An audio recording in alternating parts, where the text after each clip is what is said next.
Jack, Inverness tomorrow night.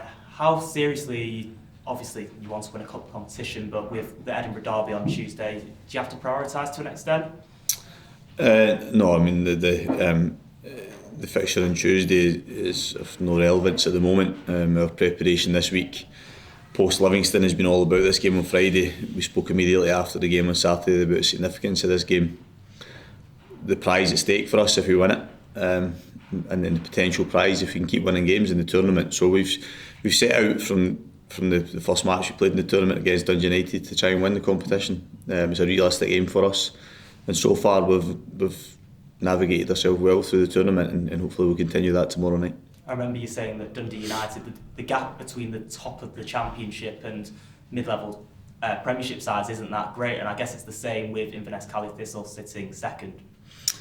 Yeah, it's not significant, but there is a difference in what you'll face on a weekly basis, and I think Robbie probably alluded to that in his comments after we played them. I thought we were good in both games against Dundee United, and we'll look to replicate that type of performance tomorrow. And if we do, then it is a different challenge to what Inverness will face most weeks in the league. However, in saying that, they have enough players who've played at Premiership level and enough players that have proven already in the result against Livingston that they can compete and win against Premiership teams. So not a significant gap, but I think on a weekly basis you do face better quality week in, week out. You mentioned it was a season-defining time for the club right now with this game, Edinburgh Derby and then Aberdeen. How big is this week in particular? Yeah, I mean, as you edge towards the end of the season or the latter part of the season, I think the games only become more important or significant if you have a chance at achieving success. So if we had, when I mentioned about the season-defining part of this for us, it was probably post-winter break. If we had been just up and down through that period, we probably wouldn't be in this type of position, because you might have found yourself out of the cup and not win with a chance of finishing higher up the league. But results since then, performances have meant that we're in this period now, which becomes even more significant, as you said. So, but it's exciting for the players. You know, not so long ago, as I mentioned, they were in a difficult place with maybe not a huge amount to look forward to. Now, in a reasonably short period of time, we find ourselves going into a week where we have quarter-final cup, a derby, and a game against a team that we're competing with in the league to finish in those positions. So a terrific week for us to look forward to. With the form of Motherwell and Aberdeen at the moment in 3rd and 4th place, does it feel like it could be there for the taking if you get a bit of a run going? I still think those clubs are in the stronger position, obviously, because they have more points on the board. And as you've mentioned, the recent form results haven't been outstanding, and you think that may turn for them. On the contrary, ours have been pretty good. So the only way we can give ourselves a chance is to at least maintain that type of form, and if not, improve upon it. You know, we could improve upon it. We have still dropped some points, but in the main, it's been pretty good. So the only thing we can ever affect is our own performances and results. And if we continue to do that in the same manner that we've done for the last few months, and particularly post-winter break, then we give ourselves a chance. We've got some important games coming up, as you've already alluded to. Jack, Ron Gordon unveiled some ambitious targets yesterday, and being in later stages of the cup competition was part of that. Do you feel that that's where Hibs should be, get to semi-finals each season as well? Is that part of your remit, you think, as well? Yeah, I mean, I think I said when I came into the job that people asked about what my ambitions were for the club, and we spoke about where we wanted to try and finish in the league on a consistent basis, but also that we viewed the two domestic cup competitions as a chance at silverware, and they should always be the case for us. Now, you need, in any cup competition, any time, you obviously need elements of luck and fortune with regards to the draw and these one-off games, but we should always believe that we have a chance of winning the competition, and we should always believe we should progress to the latter stages. And the club, to be fair, has done that fairly consistently over the last decade. So tomorrow evening presents another opportunity to do that. I don't think there's anything wrong with believing that should be the aim for us at the start of every season. Do you sense, even looking back to 2016, that feel-good factor is almost still kind of evident when you talk to players who played in that game and fans as well, maybe bring it up when they speak to you?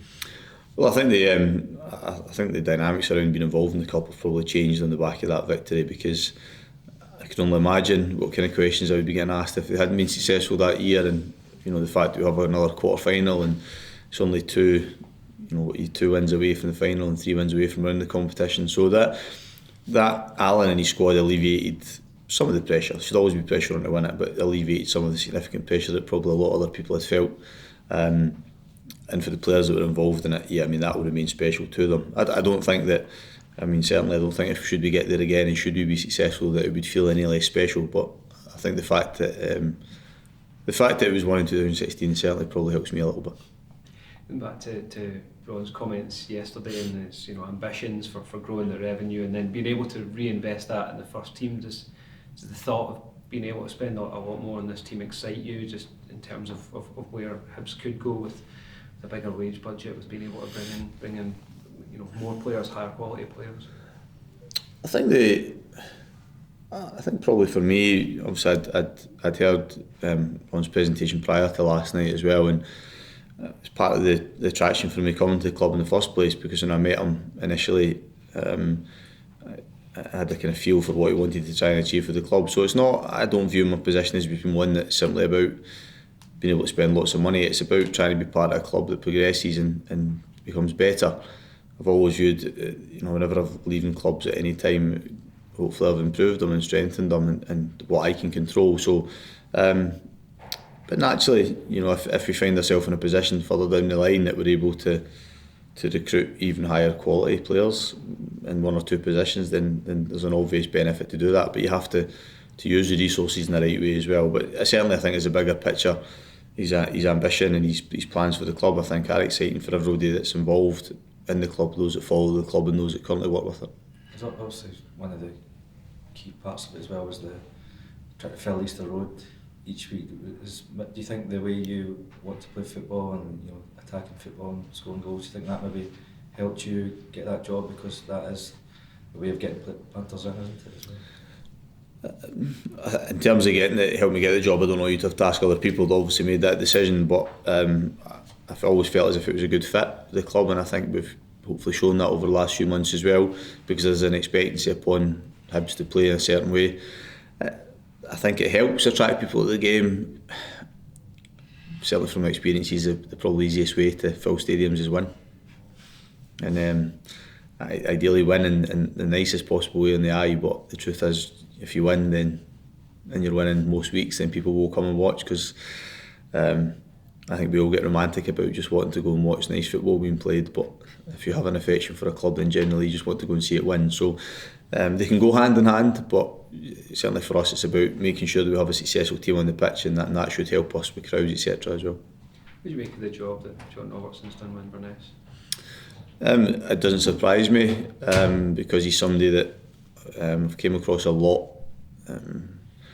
Even in terms of his management career, he managed Inverness when I was at Clyde, I think would be correct, when Inverness won promotion at the expense of Clyde. So that was when I was a player, and then obviously I came up against him a lot in the dugout. He was involved in the coaching side of things at Hearts when I was at the club. So he's somebody that I still speak to, a huge amount of respect for what he's achieved in the game, both as a player, as a coach and manager, and from a personality point of view as well, somebody that I like and I go on with. So I think that he deserves the recognition he has probably within the Scottish game. I think he's held in very good esteem because of the manner in which he goes about things, and then because of what he's achieved as well. So that makes a difficult opponent, if you like, in the dugout, because he's experienced, he's knowledgeable. There was maybe a feeling with the role he was doing at Hearts at that time that kind of management was over for him, and he might not step back into the dugout again. From your experience with him there, did you always feel that he did have more to offer by stepping back in to become a manager again?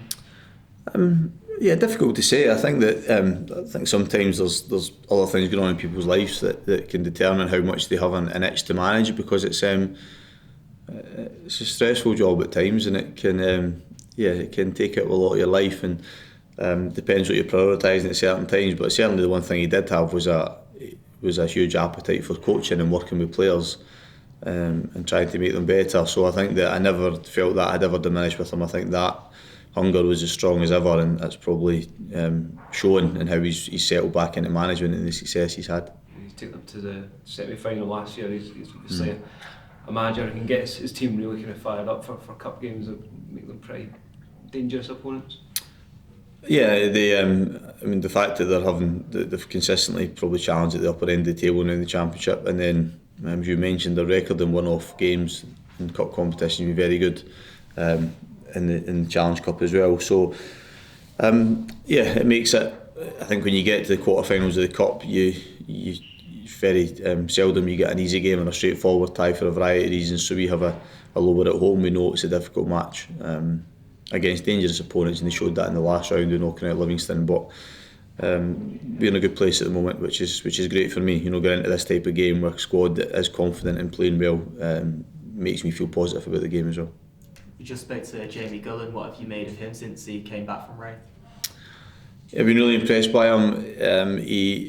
The winter break was handy for me in that we almost were able to bring him back from Wraith with a caveat that if we didn't think he would feature for us or be able to progress in this 6 months, that he would go back to John in Wraith, and John was really keen to have him there, understandably so. But he came back, and in that period, every time he trained with me, and we obviously went away to Spain, which helped. It was because it was a really intense period, and I've seen a lot of him, and he made a really good impression on me. And he's kicked on again from there. He's doing really well. He's can consider himself unfortunate, maybe not even having more minutes under his belt, but they'll come for him as long as he keeps doing what he's doing every single day in training. He's making that positive impression, and I think he feels good about himself right now. I think he feels confident and strong, and not getting too frustrated at the fact that he's not starting yet, because that will come from him undoubtedly. And as you said, if he keeps progressing in what I've seen so far, then he's got a good time ahead of him. You know, he's been really impressive. Was that impression that he left did it make it a little bit easier to part with Flo Canberry and Ollie Shaw as well, knowing that you had him available as a third choice striker? Yeah, I mean, I think that we had to weigh that up, so the impression he made, and then also we didn't want to stockpile players, particularly Ollie and Jamie, because they're younger. The Flo's situation became developed quite late in the window, but it certainly gave me comfort when I was getting posed questions by others at the club. It gave me comfort that I had Jamie, because I have a lot of faith in him. I didn't feel the need that we needed to go and get another striker in. Obviously we needed Mark, naturally, because we only really have 3 at the club, but I didn't feel the need to go and get another one. I wasn't actively really bothered in that sense, because Jamie's, as I said, made such a good impression and shown a lot of good qualities that I think make him very much part of our first team squad now, which even that's a step forward for him as well. Any team news? We still have Joe Newell will miss the game. Obviously had to pull out late in the warm up, so he's still struggling with his injury, and just the long term ones. So Jason, Ryan, Porteous, Stevie Mallon, but Stevie's now running, so hopefully within the next 10 days he'll be back training with me, which is good as well.